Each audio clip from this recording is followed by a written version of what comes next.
I'm Patricia Grabarek. And I'm Katina Sawyer, and welcome to the Worker Being Podcast.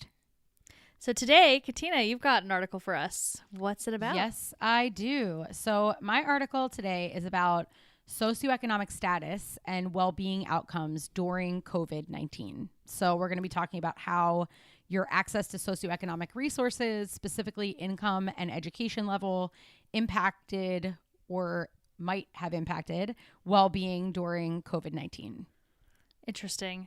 It's interesting to see these studies come out to kind of get a sense of what's going on right now, but I'm sure there needs to be like a follow-up in the future. Yes. After we're kind of, quote, wrapped up this whole thing. Well, that is very good foreshadowing because some of the results that they found are kind of counterintuitive, but part of what they think is going on is that it's possible that these are short-term effects, but the long-term effects of COVID on well-being are still TBD, right? So there's a little bit of like some counterintuitive findings in here, but they're not sure how those will hold up, get better, get worse, etc.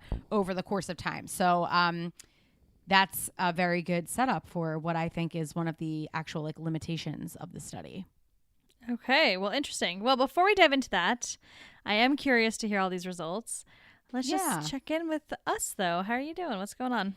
I'm doing good. I am currently at my parents' house in Philadelphia. We are about to leave, as you know, but our listeners don't know. We're about to take a week in the Outer Banks. And so we leave on Saturday. Our 4-year wedding anniversary is tomorrow. So, yeah, it's exciting. I can't believe it's 4 years. It's like so weird. But yeah, so we're going to spend a week in a house on the beach, and I think it'll just be nice. Like, we both have some stuff that we have to get done from a work perspective, but it'll just be a nice change of scene to be somewhere else than our house, because we haven't been anywhere else than our house since March. So I think it'll just be like a nice change of scene and like pretty scenery and all that kind of stuff. So I'm excited for that. And I'm at my parents because we are leaving our dog with them because he is annoying and we don't want him on vacation. I was actually just about to ask what's happening with Donnie. Is he going to the beach too? But I guess not. We thought about bringing him to the beach, but truly the thing that really, there are two things. One, he hates the car. He's so nervous in the car. He hates it so much. And it's a 5.5 hour drive, which would be the longest drive he's ever been on. And he like doesn't even like a 2-hour drive or a 3-hour drive. Like coming here, he was like totally panicked and like almost threw up and all that kind of stuff. So one is that it's a really long drive. And so we're not sure that we want to put him through that torture. Once he got there, he would probably love it, like the beach and everything like that. But he can't be off leash because he'll just run away and we'll never see him again because he's just like a crazy terrier. But the true reason is that the reviews on Airbnb said that there's something going on with the patio or like the porch that the dog can get under the house and then run out the front of the house. And like multiple reviews said like, this is a really great house, but if you bring your dog, make sure that it's not a dog that will run away because like our dog ran off the property and like we lost him and someone else said they lost their dog. So I was like, I don't want to lose my dog in Outer Banks. So we're just giving him to my parents. Yeah, that's smart. I think if I read a bunch of reviews and my dog got lost, I'd be like, nope, no thanks. Not really into that idea right now. Yeah. So yeah. That would not be a very relaxing week. No, it would not. Losing the dog would make me very upset. So that's what we're doing. I'm looking forward to that. How about you? What's going on with you? I know the Dodgers won. The Dodgers won. Yes. They just won last night. So that's exciting. This is going to be airing a little bit after that. But yeah, I like the Dodgers. I'm like, if I was to pick up team, I'm a fan. I'm not like a huge sports person though, but Danny is. So Danny was like very excited yesterday. He kept wanting to go downtown after they won. And I was like, we're not going downtown. Like literally, why would we do that? Like people did like congregate sure whatever, people do that kind of stuff, but we don't need to do that. I don't know why he thought we should do that. So didn't happen, luckily. But I can imagine that like having that urge of like if you've been a fan forever, like being like, I want to celebrate with my city, but like it's just like not like the time, unfortunately. Yeah, it really isn't. So he did not go and celebrate with the city. He's very upset because he really wants there to be a parade or something. And I was like, it's COVID. There's not going to be a parade. It's just not going to happen. The Lakers didn't have a parade. I mean, it's definitely a weirdly good year for LA sports, I guess, because the Lakers and the Dodgers. But anyways, yeah. But he was very excited. I mean, I'm excited. It's been a long time. It's been 32 years since the Dodgers brought it home. So yeah, that's awesome. That'll be good. Yeah. So it's nice. I'm hoping that they'll win again. Like maybe they just like broke. You know how like sometimes when there's like a long streak of not winning, it's like almost harder to win. So I'm hoping that this will have broke that, and then we can actually celebrate in a few years, but maybe they'll win again. Yeah, well, that's a good idea. I'm happy for Dan, even though he didn't get to celebrate with his city. And maybe they'll like, I don't know. I feel like if it's been so long since the team like won a World Series, like maybe like whenever it's safe to do it, they'll do like for anyone who wasn't able to make it, like here's a celebration. Maybe that would be nice. I mean, something would be nice, but it is what it is. And we ordered like hats and whatever. Oh, stuff. Like you ordered like World Series hats, like you weren't wearing hats to watch the game. No. We just ordered them last night, so I think that'll help him feel better about it. I got confused thinking that you were saying you like ordered hats to like celebrate the World Series like while you were watching it, and I was like, what kind of hats did you get? But okay, I understand. No. Now. We have now purchased World Series like championship whatever. That's cute. Hats and shirts, and they actually have a bunch of face masks for sale, which I thought was hilarious. So we bought a bunch of those too. That's really fun. Yeah. That's exciting. So that was exciting yesterday. Trying to think what else. I mean, for the most part here, things are going as usual. So yeah. And COVID, everything's fast paced. Yeah, for sure. I mean, I feel like this article, we're going to start transitioning to that. Ooh. Well, just because I think it's kind of relevant to what I was about to say. I feel like the whole like wellness idea right now is very complicated. I know we've talked about this before, but it's just like there's so much going on. You can feel so overwhelmed and stressed. And then I feel like there's like all these little things that just keep adding to it. It's like there's COVID, then there's an election, then there's, the Black Lives Matter movement picking back up a bit. And like all these other things that were happening in the world. And then like personal stuff too, like Nittany is... Like, I have to give Nittany, I don't think I've talked about this on the podcast yet, but she has diabetes now. And so I have to give her insulin shots twice a day, once in the morning, once at night. So it's just like a lot. I feel like my entire life now is just giving Nittany medicine, which obviously I'm happy to do because I want her to be here for as long as she can. But it's just like, I feel like even more limited with stuff because even if I wanted to go somewhere, I can't go somewhere overnight easily without having like, to make sure 100% there's somebody that can actually give her insulin. So it just kind of complicates things a bit. Anyways. So I feel like there's days where it's just like, how is this all still happening right now? I know. And there's like random, like, I just went to the doctor and it's not like I don't have it badly, but I have asthma now.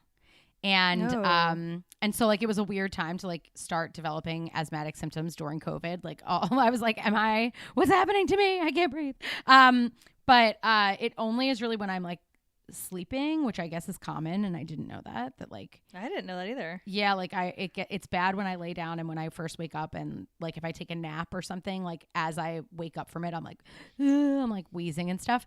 So, I got like an inhaler and all that kind of stuff, but I'm like, it feels like even little things like that are like more stressful because like even leading up to it, like normally I would be like, I'm having trouble breathing. Or probably a good side effect of it is that I probably would have just been like traveling around, whatever, and being like, feels like my breathing's weird. Oh, well, like I probably wouldn't have done anything about it. But now I was like, I got to get this checked out, whatever. But it's even like, it was just like more stressful just thinking it could be something else, So I think like even for us that talks about wellness all the time, it's difficult to always practice what you preach and try to like be like de-stressing and, approaching things from like a balanced mindset and all that kind of stuff because there's so much going on, so much happening in the world. And, fortunately for us, we have a lot of resources that we can pull on and a lot of things that we've been having a great job like doing business during this time period, which neither of us expected that we would be getting a lot of new clients and things like that. So like it's all good, like you're saying, but it's also like every like little thing feels like more of a thing. And I think that's just hard for everybody to manage. How do you keep it all in check when you're feeling like you're starting from a deficit just based on like the year? Yeah, I agree. I think it's like everything just compounds on it more and more and more. And like every tiny thing just feels bigger. And then it's just, I don't know. This year is just cursed. Like I feel like there's just so many things that have happened that like you never would have expected in addition to this pandemic, which none of us expected. Like Danny's broken tooth, like all those kinds of weird things, like just things that just, I don't know. You developing asthma at 35 years old. What is that? I never heard of that. Weird. I know. Yeah. They think it's DC. They think it's like the area, like there's something in the air that I don't like. Oh, that's interesting. That's too bad. Well, I'm allergic to my home. But that's okay. But at least it's like, I don't know. I used my inhaler the other day and it seems like a little bit better. Maybe it's just like a placebo effect. I don't know, but I'm going with it. I feel like it was a little better. Well, I'm glad you're managing it at least. But yes, me too. Just like you're managing little Knittin' Nene's health. I know, my poor baby. But poor Knittin'. Anyways, I'd love to hear more about the research though. So what is happening in the research around wellness and COVID? Yes. Okay. So as we've been reviewing like a few of on the podcast, or people have been listening, this is one of those rapid review papers that came out in Journal of Applied Psychology where they were like, we need to know more about COVID very fast. So it went through like a quick review process, and also the articles are shorter. So it's a little bit more to the point. Although I will say that the findings in this article take a little bit more unpacking. But the article is called Socioeconomic Status and Wellbeing During COVID, a Resource-Based Examination. And it's by Wanberg, Silleg, Douglas, Zhao, and Pollard. And basically, they take a look at socioeconomic status, which they're defining in two ways: your income and your education level, and how that impacts how people's depressive symptoms and life satisfaction changed from before to during the COVID-19 pandemic. And it's in a pretty large sample of about 1,100 adults from a representative survey that's run by the RAND Corporation called the American Life Panel. Interesting. Okay. So what did they find? What are like the main things they found? I know there's a lot of unpack, so let's start doing it. Okay. So what they were interested in was looking at SES, socioeconomic status. I'm just going to call it SES from now because it's so long to say. They were interested in looking at SES because they wanted to better understand the resources and how resources that people have access to impact their well-being during times of crisis. So we've talked about this theory before, the conservation of resources theory. And this is the idea that in order to be able to get through challenges that are in your daily life, people have to acquire and sort of protect resources so that they can use them when they face challenging situations. So obviously, COVID-19 is a very challenging situation.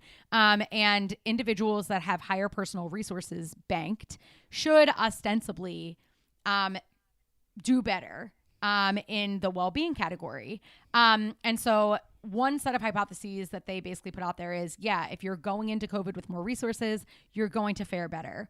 An alternative perspective on that is, if you're going into COVID with more resources, you have more to lose. And maybe comparatively within yourself, the more you lose or the more you fear losing a bunch of stuff, the worse it will be. So they're sort of looking at socioeconomic status because it sort of centers on this idea of how many resources are people coming in with. And it's sort of this interesting question of, is having more resources important for sort of seeing you through this time period, or are you more devastated because the loss potential is greater? I could see it both ways. It makes sense to me both ways. If you have more to lose, you can feel like it's a much harsher reality than people that are already struggling. They don't feel like they're necessarily, maybe they're not struggling that much more than they were already. I also wonder, well, we'll see what the results are, because I also wonder if there's some sort of factor around jobs that if you're in a lower socioeconomic status, in theory, the types of jobs you have would be more could potentially lend itself to things like grocery work, where you maybe are working more. If you're working in a warehouse, you actually are still well employed, and then maybe some higher levels are seeing more layoffs in like jobs that are not quote as essential. Yeah. Anyways, those are my theories. I should probably stop theorizing and hear what happens. No, that's a good point. And that's actually something to come, is that they talked about potentially the types of job changes for individuals who have more resources might be different, right? So if I am an essential worker and I'm making less money, let's say, but my work schedule hasn't changed, and you know, I'm able to sort of keep a consistent that consistency in my life, then perhaps that is allowing me to maintain some resources from like a mental resource perspective. Like my job isn't changing, my schedule is not changing, but I might be more worried about making ends meet if I do get laid off, because I'd be less likely to have savings or something like that. So, but from a like a manager position, right, in like a more white collar job, COVID changed the way people operated. So now you're like trying to figure out how to run a team virtually, and you're trying to do things from afar, and you're like trying to figure out your job like on the fly. And basically they were saying that that level of stress may not have existed in some other types of jobs that are not more representative of the sample of people who are in higher income category here. So, but if you got laid off, maybe you've accumulated more resources if that's less of a fear. So they were kind of coming into it like, we don't really know. Okay. Yeah. That it could kind of go either way. And they were interested in, so they used this conservation of resources theory to basically frame up that socioeconomic status is linked to how many resources you have available to you. And obviously individuals with higher education and higher income would logically, and the research shows, have more resources and be better able to protect resources that they have. And consistent with the conservation of resources theory, people with fewer resources tend to, and the research has shown in the past, that the fewer socioeconomic resources you have, the more depressed you tend to be, and the lower your life satisfaction is in general. So we already know that that is the case. But this is a specific instance where we're looking at how does a crisis change that. So you might be starting from a lower level of life satisfaction or more depression, but how does a crisis impact you differentially depending upon the resources that you have from a socioeconomic perspective is what they're really looking at. And they pair this with this idea of the theory of fundamental social causes, which basically says that socioeconomic status inequities and health are really, really, really linked. And they're linked because of these few things that they look at to try to explain the relationship between these resources and outcomes. So there are 4 things that they look at in that category. And I will give you a spoiler alert that like basically none of these things actually ended up mattering, which is kind of interesting. But the 4 are the extent to which you perceive having financial resources. So how much does my set of material resources match with what I want and need from a financial perspective? We know that individuals in lower socioeconomic status groups worry more about finances and feel more overwhelmed by finances, but it may be the case that individuals of higher socioeconomic status come to understand their world in a different way, and it's all relative to the person. And so again, like maybe individuals who want more fear losing more as well. So that was one, the perceived financial resources. I also wonder on that one if there's so many things I just want to know, like, do they look at age, things like that? Because I do wonder if a higher socioeconomic status, but having a ton of student debt, or other debt, you know, and we know that millennials and that generation just generally has more debt. I wonder if there's something at play there too, from a debt perspective, that like your financial, the way you feel about your finances could be just as stressed out as somebody in a lower socioeconomic status because you're already maybe living beyond your means, even if your means are higher. Right. Yep. Agreed. And they also talked about that like, again, like this idea of resource relativity that, you know, hey, I might have more, but if I'm living up to my means, there's still the same gap for me between like what I need and what I have. And so it may not matter as much. Like a loss might still mean like I can't pay for things that I'm already indebted to pay. So that's definitely something. The other was perceived control over life outcomes. So we talked about perceived control a lot, and socioeconomic status is related to lower levels of power in the research. And so feeling like, you know, you're at the whim of somebody else. So I don't have a lot of control or influence over my environment. And generally the research has showed that individuals with lower socioeconomic status have less control over their schedule, less control over their life constraints. And so this may account for some of the well-being related effects that we might see in a crisis. And I'll just give the third and fourth really quickly. Sure. The third is interpersonal resources, social support. So we've talked about that before. Lower socioeconomic status, again, is related to smaller social networks and more social isolation and loneliness. And the last part is knowledge, possessing facts or information that allow you to accurately understand a topic. And in this specific instance, they're looking at COVID-related knowledge. And while some research has shown that lower socioeconomic status individuals have less health-related knowledge, the study that they cite on that is 10 years old. So I'd be curious how social media has maybe changed some of the access or availability to health-related knowledge, and what is coming across people's feeds and what people can find and look up and follow, you know, all that kind of stuff. So they basically are looking at specific COVID-19 knowledge. So you might feel more worried or upset and have more negative outcomes if you feel like you don't really understand what's going on.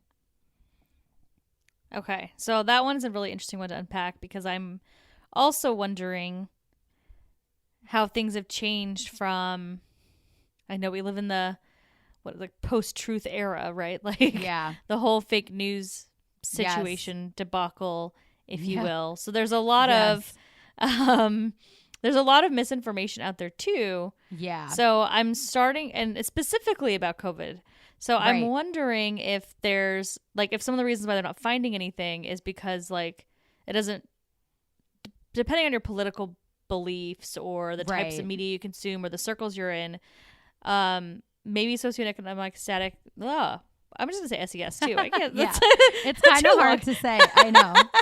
Maybe SES is related to if you're more likely to be on one side of the aisle than another or not. Sure. But generally speaking, and I don't think, anyways, I don't know the answer to that. I haven't looked at the data recently about SES and all the different political spaces, but there's a lot of factors that go in there. But my point is that it could depend on your circle as to what kind of information you're getting. So knowledge may not be fully as strongly related to SES in this era now because of the way people consume media. Because to your point, social media, what's coming on your feed, it could be incorrect or correct too. Yeah. Just because you're smart doesn't mean you don't have stuff on your feed saying COVID's a hoax.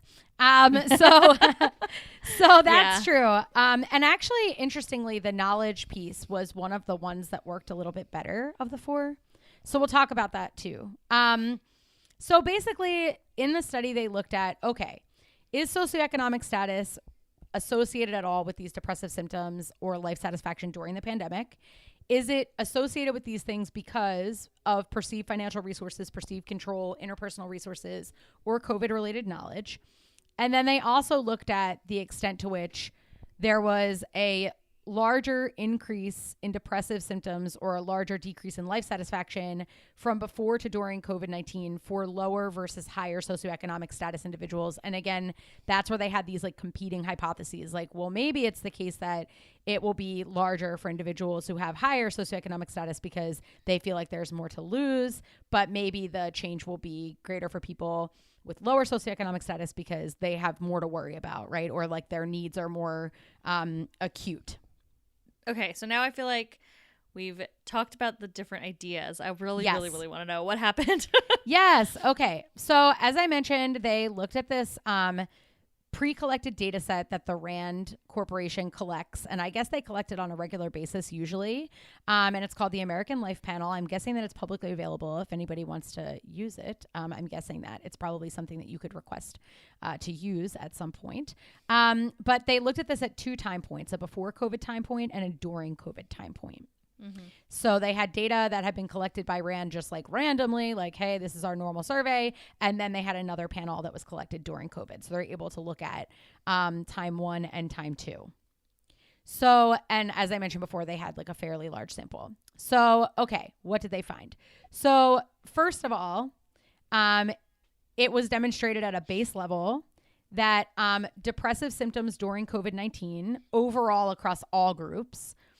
So just when we collapse across all the groups, just in the data set, just to know as a baseline, depressive symptoms were higher and life satisfaction was lower once COVID hit compared to pre-COVID. So basically, which makes sense. Yeah, a takeaway here is people's well-being has gotten worse since COVID started, and that's collapsed across the groups. And I think we could all have guessed that result. Yes, exactly. Unfortunately, that is true. So what they found in terms of how socioeconomic status impacted, they found that education had a positive effect on depressive symptoms during COVID-19 and a negative effect on life satisfaction. So the more educated you were, the worse off you were in terms of depression and life satisfaction during COVID. However, income, just at a base level, not with regard to change, but just at a base level, the higher income you were, the less depressed you were, and the more positive you were about life. So income kind of worked the way they thought it would at a base level, but education seemed to have this opposite effect that they had thought about, that people with higher education actually tended to have worse outcomes. I'm trying to like think of why that would be. Yeah. I mean, I do think there is something to be said about watching the news during this time. And I wonder if people that, have a higher education may have a job that maybe allows them to consume more of that media. Yeah. I don't know. I'm just making up theories now, but that's just like something I was thinking about. It's like maybe it's a media consumption thing. Maybe if you're lower in SES, maybe your education's lower, maybe the type of job you're doing, you're actually working more hours, or you don't have the same kind of luxury to sit and watch the news or whatever in the same way. Maybe that's part of it. I don't know.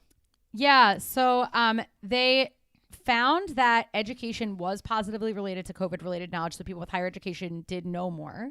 But they didn't find that COVID-related knowledge actually accounted for the difference between education, depressive symptoms, and life satisfaction. So that was something they tested. And I was surprised to see that too.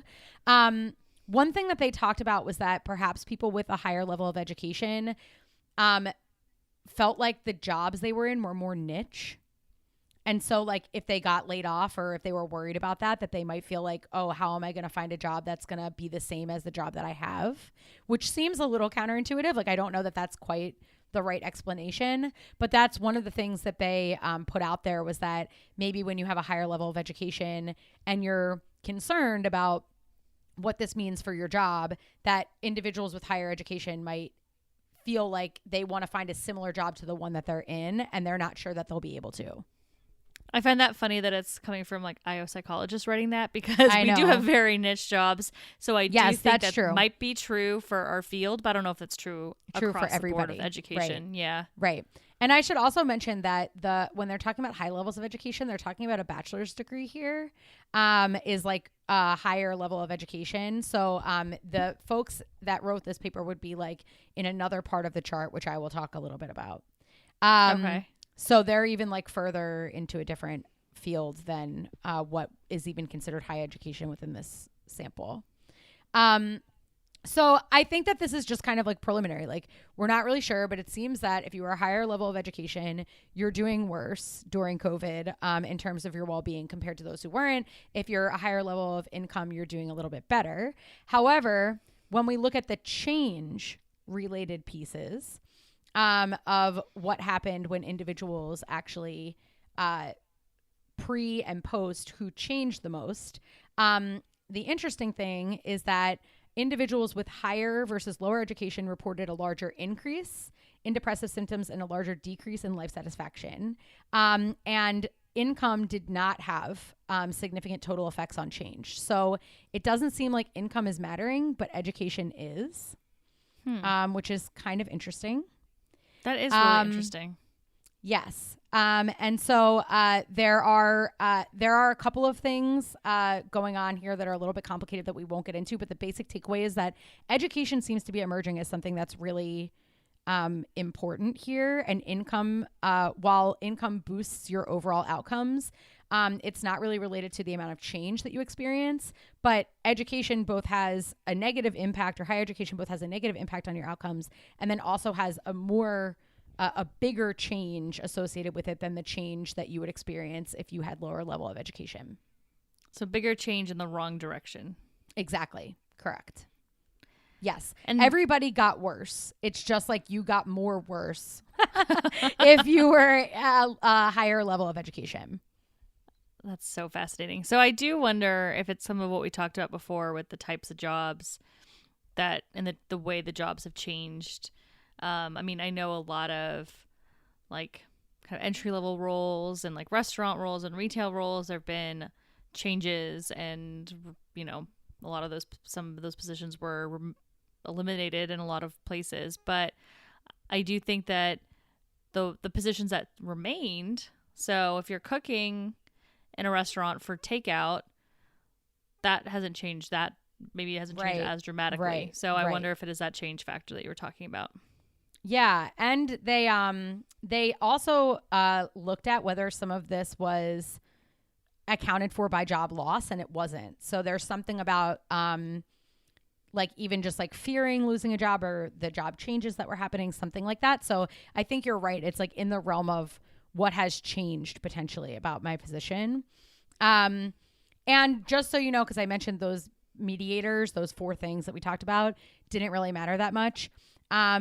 Education was positively related to COVID-related knowledge, as I said, but it didn't account for the relationship between education and depressive symptoms and life satisfaction. And then nothing else worked for education in terms of what explains why. So this is also why they're like a little bit at a loss. They're like, we don't really know. With regard to income, people had higher perceived financial resources, higher perceived control, and higher interpersonal resources, and higher COVID-related news consumption. And all of those things mediate the relationship between income and depressive symptoms and life satisfaction. So while income and change didn't really work, income does have this like main effect of boosting your well-being, and it's explained by you have more perceived financial resources, more perceived control. So it seems like your income generally does good things for you. So higher income, good things, but higher education, not as great things, which is sort of interesting. That is interesting, because I wonder, well, I mean, income doesn't necessarily relate to education. Sometimes it does, but not always. And I wonder if there's an age factor. I'm going to go back to the age thing again. Yeah. Did they look at age at all, or did they not have that? They had age. I think age correlated with almost everything.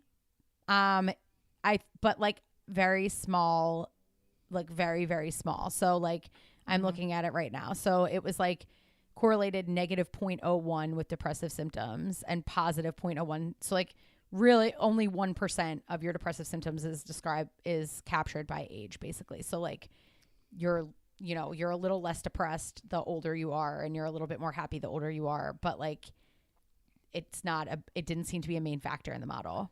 But what about with income? Like, is age related to income? Age is related to income. That is in the table somewhere. Yes, it is, but not as highly as you would think it would be. Okay, that's interesting. Probably just because it's a representative sample, maybe. Yeah. Yeah. I guess we're all at a loss then, because I'm just like trying to think of different theories as to what it could be, why this happened. That's so fascinating. I think it'll be really interesting to see if someone can unpack this at some point and try to understand why education is having this really negative impact. I mean, there's really no good takeaways on that for people. It's like, take away your degrees, rip them up. Yeah, they gave some explanations, like I was saying. Basically, they said, we need more insights. So just what you said, we need other people to unpack why might this be the case. Some things that they looked at was that they didn't measure any increases in work responsibilities. And so one is that like maybe people with higher education have to take on all these new responsibilities because they have to figure out how to lead their business units or their teams through staffing changes, or maybe they're responsible for laying people off or telling people they're going to get a pay cut. And so maybe they're feeling really stressed about that. Another example that they gave was that educational attainment is a really strong predictor of how much money you have in stocks, and that maybe there was a lot of stress of money lost in the stock market that's not being captured in the income variable. I don't know about that. I mean, we have PhDs and I don't really have that much money in the stock market, so I would be an outlier in that explanation. But yeah, so I think that they put those kind of two ideas out there. And with regard to the larger change, they basically were saying that, it's possible that, combined looking at SES as education and income, the change that you experience may be due to the fact that, you have some things to lose. And so maybe people with higher education are kind of clinging to, I want a job that is similar to this job, or I'm nervous I'm not going to be able to find the niche like we discussed. But those are just all, because none of the mediators worked, it's all just like, we'll see. But it's kind of an interesting finding. Yeah, it's all theories at this point. So the only real nugget of truth that we can pull out of this is that education is making COVID worse on your well-being. Yeah. So this is not a good question at all, but I'm going to ask it anyways. Yeah. Or thought, I guess. What about all those people that are going back to school during COVID? Yeah. Like that's true. true. I feel like there's a lot of people that are, maybe I'm wrong, because I feel like I've seen actually two different stats. So I think there's people going into master's programs right now, but I have seen stats that people going into bachelor's programs has decreased.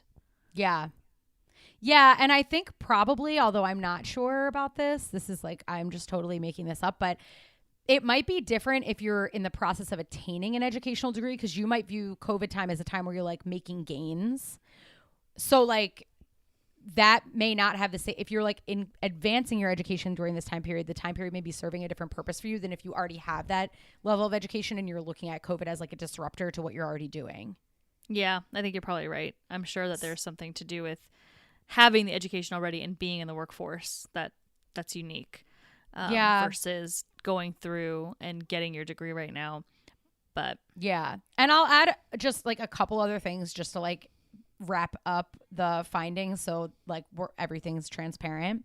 They also talked about how, as we mentioned before, that we need more long-term studies of this, because it could be that individuals, for example, like of lower income, let's say, right now are faring, in terms of the change variable. Like right now, maybe people are faring okay, but the long-term losses, or how does that snowball into long-term well-being? Or maybe like if you're an essential worker and you're not making a lot of money and you don't even have time to think about like what you're not even, it's not even registering to you what your life satisfaction is or your depression is right now, because like you've just been like going, and maybe there's like compartmentalization that's happening there or something like that. So these are, in the midst of COVID, how are you feeling? It would be interesting to see how these things play out in the long term, especially if people are, working longer hours, physical labor, being exposed to COVID potentially. Like, what are the impacts of those things in the long term on people's well-being that are not being captured when people are just sort of in the midst of it? That's actually a really, really good point, because if this just was published, that means the data is even earlier in the COVID experience, right? Yeah, so, it was from April. Yeah, so if it's from April, let's think about your responses in April, right? It's only been closed for a short period of time. Maybe you've been furloughed, not laid off. So there's that component. Was it in April that we got like the stimulus check from the government? Yeah, was it April? I think so. So like for some people that may have been more money than they've gotten in a long time. Mm-hmm. So there's something there. And then now we haven't had stimulus checks in a very long time, or any kind of additional help necessarily. Like even unemployment that additional unemployment benefit, I think, is gone. So I think that there might be some other factors too that buffered some of the issues right at the beginning, and now that those supports and help are going away or aren't here anymore, maybe if we looked today, it would already look different. Yeah, totally. I think that that's 100% accurate. And so they mention, you know, we need a lot more here to try to understand what this is. Yeah, this is so interesting.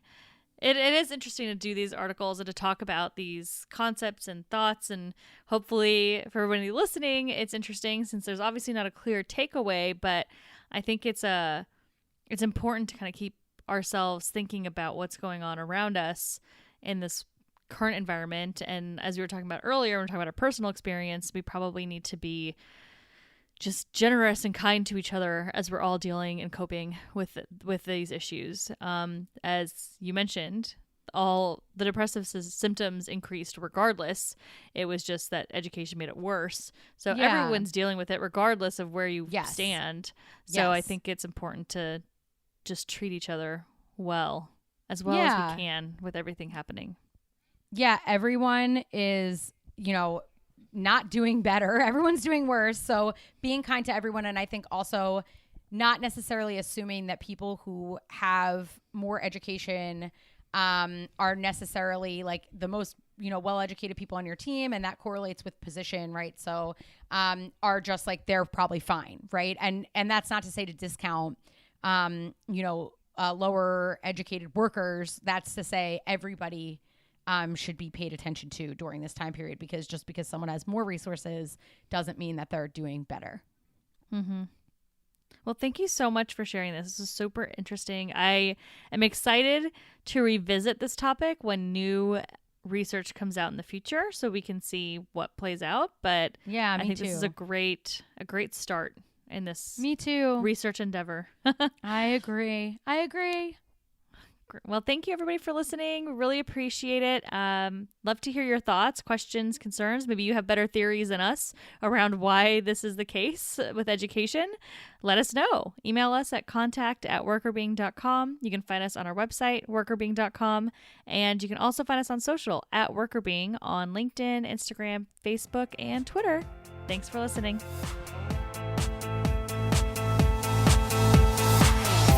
The Worker Being podcast is hosted by us, Patricia Grabarek and Katina Sawyer, and produced by Allie Johnson.